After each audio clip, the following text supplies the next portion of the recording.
The room fell silent as my friends and I opened the DNA test envelopes, revealing a betrayal that shattered one family's life. What started as a drunken joke among buddies turned into a nightmare we never expected. Not long ago, I found myself caught in a situation that completely altered the lives of several families, and it all started with a joke. I was right there in the middle of it, even playing my part. Let me explain how it all unfolded.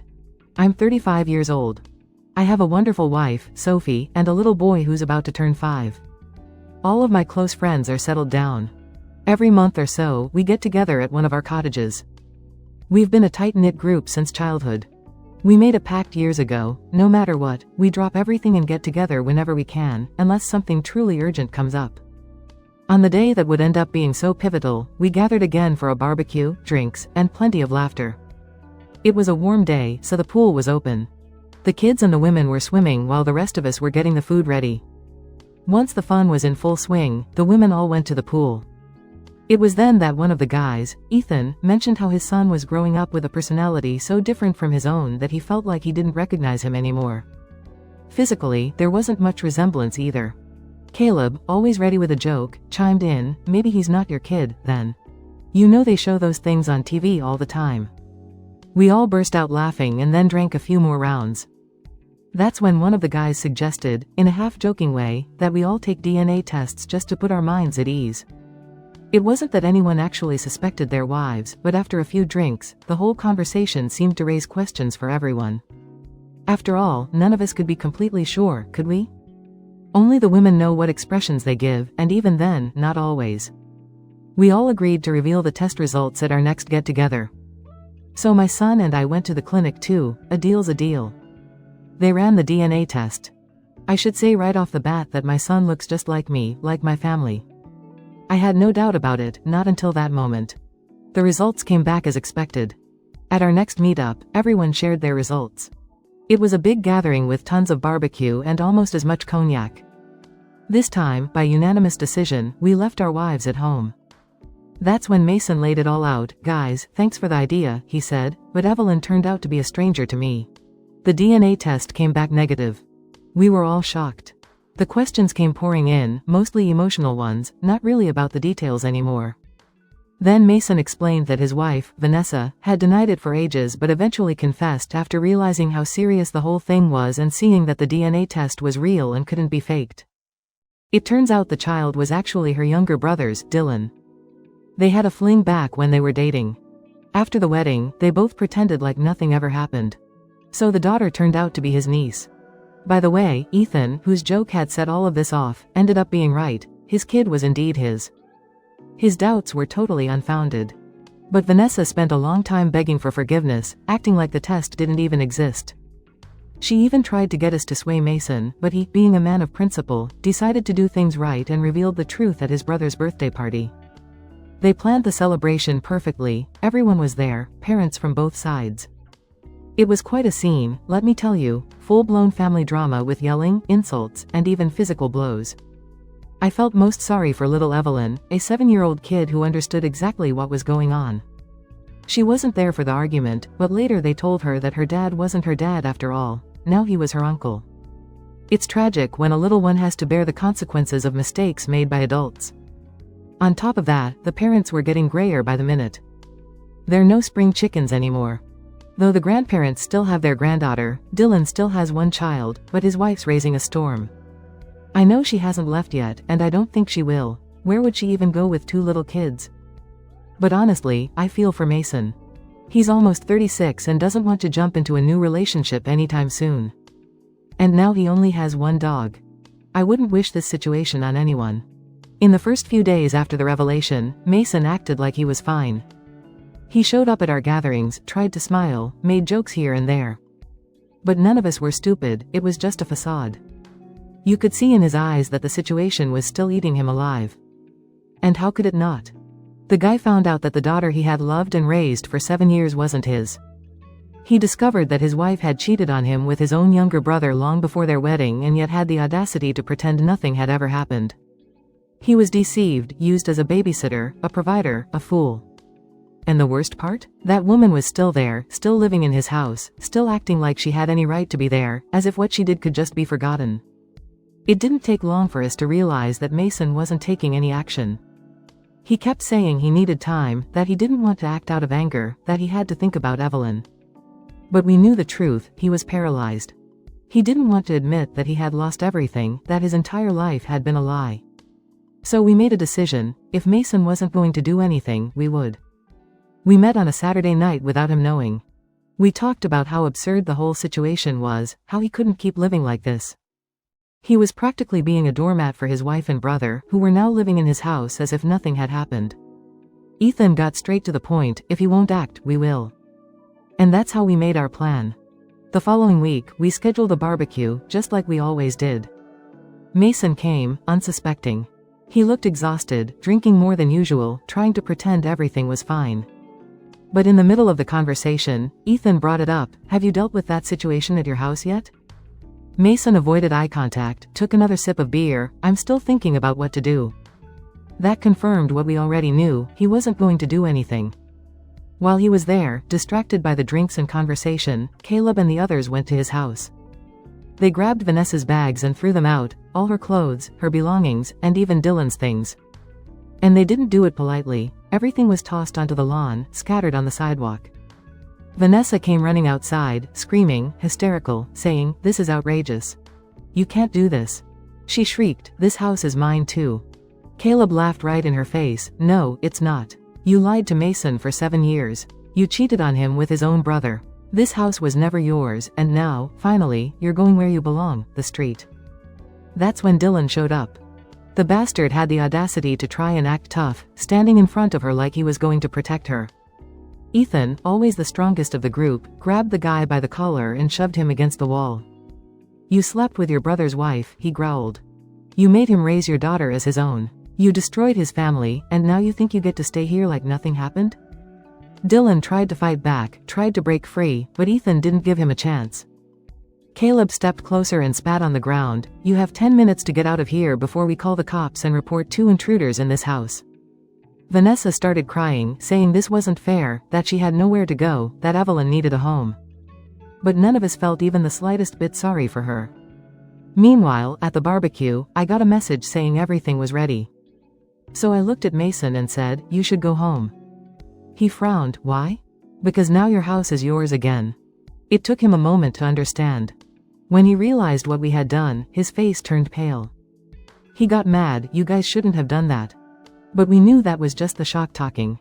He didn't understand it yet, but deep down, this was exactly what he needed. He drove home.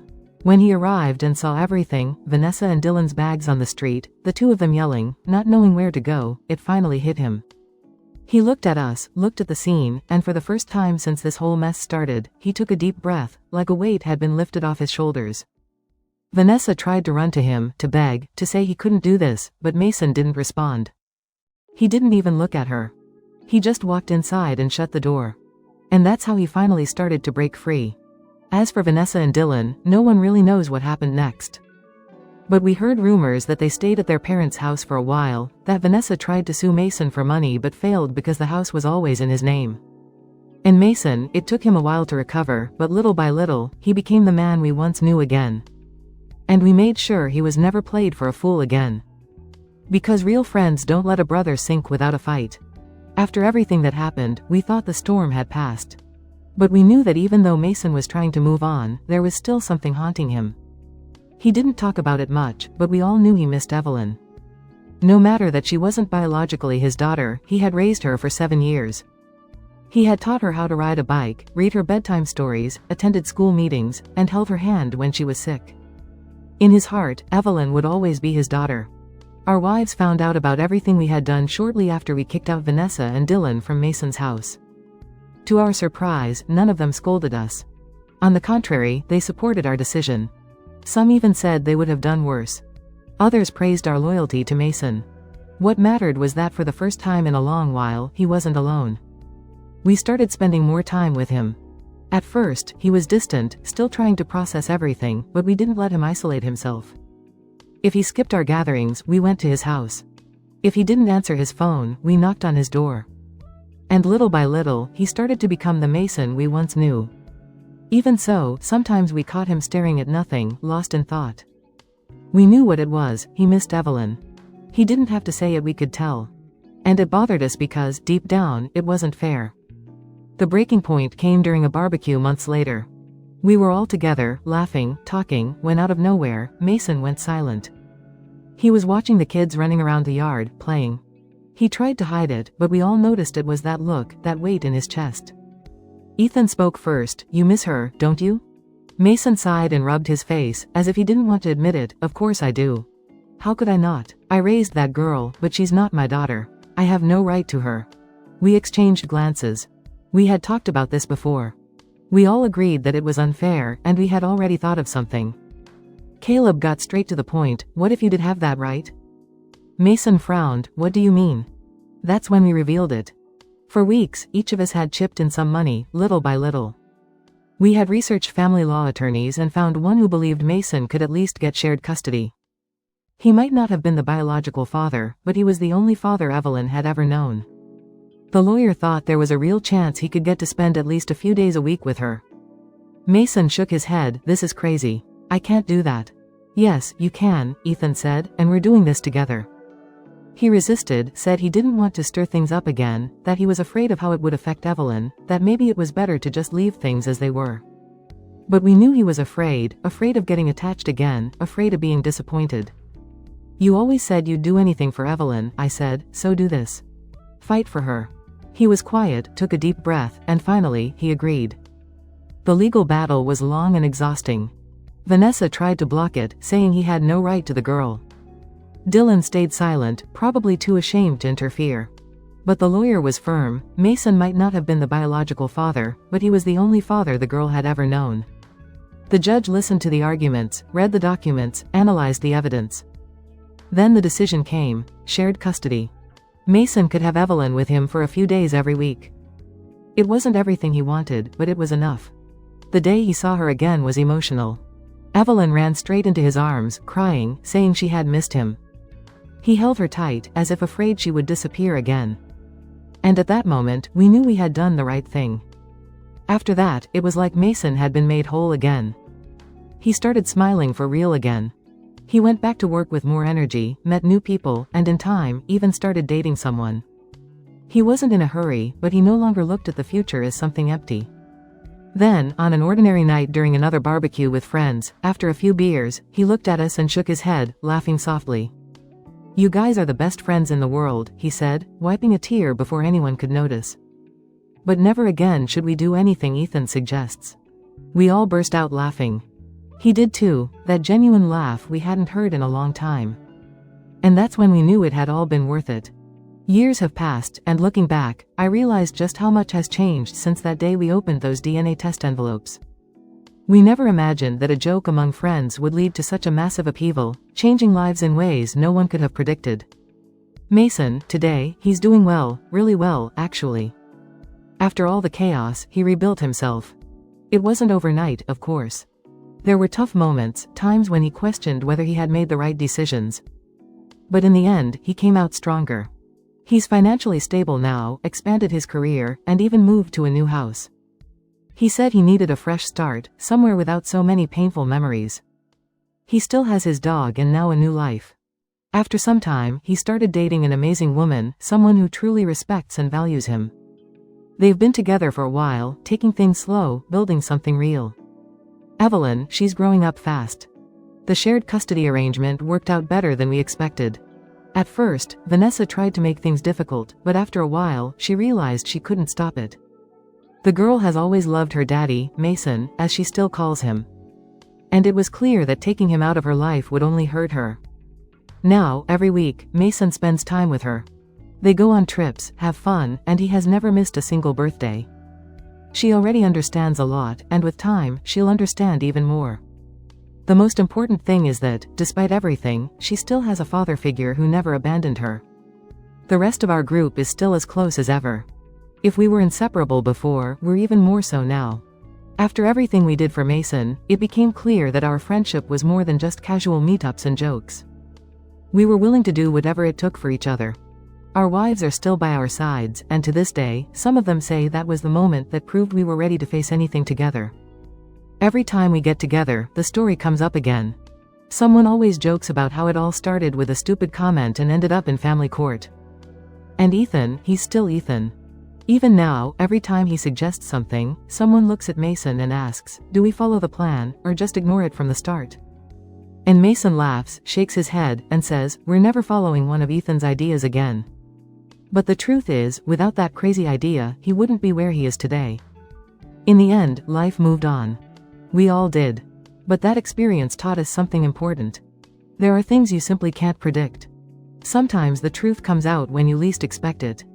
But what matters most isn't what you discover, it's who stands by your side when everything falls apart. And Mason, he rebuilt his life. And we're still here, ready for anything. Because if we've learned one thing, it's that real friends don't let a brother sink. And as much as we joke about Ethan, maybe, just maybe, it's worth listening to his ideas every once in a while. But only maybe.